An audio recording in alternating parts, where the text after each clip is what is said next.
Hello everyone, good afternoon. তো রোজ সকালবেলা থেকে ভিডিও স্টার্ট করি, তো আজকে দুপুরবেলা থেকে ভিডিওটা স্টার্ট করলাম। আর আজকে হচ্ছে গিয়ে বৃহস্পতিবার। তো বৃহস্পতিবারে দেখো দুপুরবেলা আমি রান্নাবান্না করতে চলে আসছি। আমাদের বুধবারে নিরামিষ হয়, তো আজকে মাছ রেখেছি। আজকে মাছ দিয়ে সবজি হবে।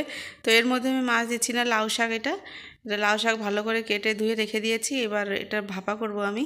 তো যে কড়াইতে আমি রান্না সেই কড়াইয়ের মধ্যে সব মশলাপাতি দিয়ে ভালো করে মাখিয়ে নেবো ওই লাউ শাকটারে। তো সবার প্রথমে দিয়ে দিচ্ছি এখানে সব বাটা মশলা, জিরে, লঙ্কা, আদা, রসুন, পেঁয়াজ সব কিছু অল্প একটু একটু পরিমাণে বেটে নিয়েছি। আর দিয়েছি হচ্ছে পরিমাণ মতো হলুদ, লবণ। আর দিয়ে দেবো হচ্ছে সর্ষের তেল।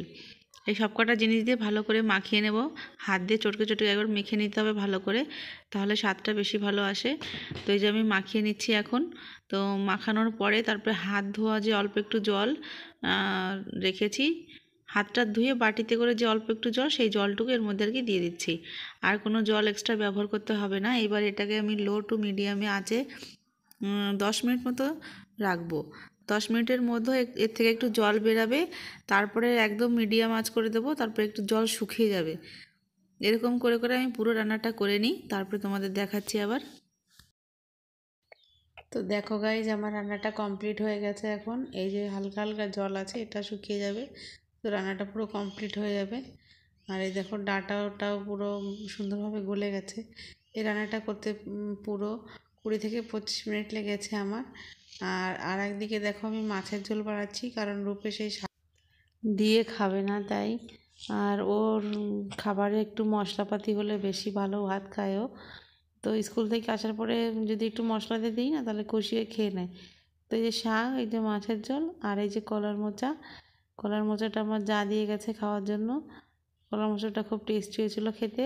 আর এই যে মাছের একটা পিস আমার শাশুড়ি মায়ের জন্য।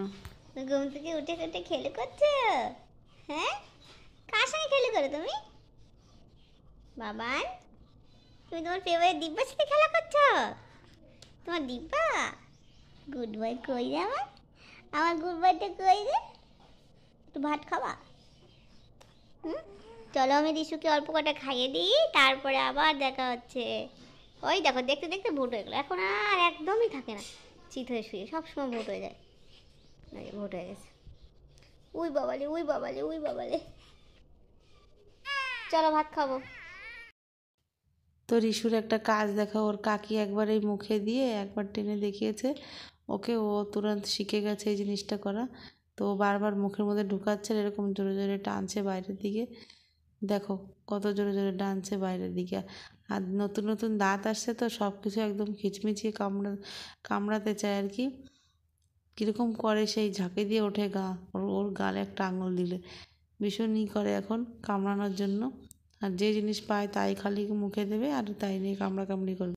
সারাদিন তো এদিক ওদিকে থাকে, আর রাত্রেবেলা ঘরের মধ্যে সে থাকতে চায় না। যদি কেউ ওই পাশ থেকে আবার আসে, ও ছোটো মা বা সেজো মা, তারপর দিদি দাদা, যদি ওরা ওইসব এদিকে একটু খেলা টেলা করে, তাহলে আবার থাকে, কান্নাকাটি একদমই করে না। তো ওর ছোটো মা আসছিলো, তার সঙ্গে এই যে খেলাধুলা করছিল। তো চলো রিশু খেলা করুক এখন, আর আমরা এখন এই ভিডিওটা শেষ করছি। দেখা হচ্ছে নেক্সট ভিডিওতে।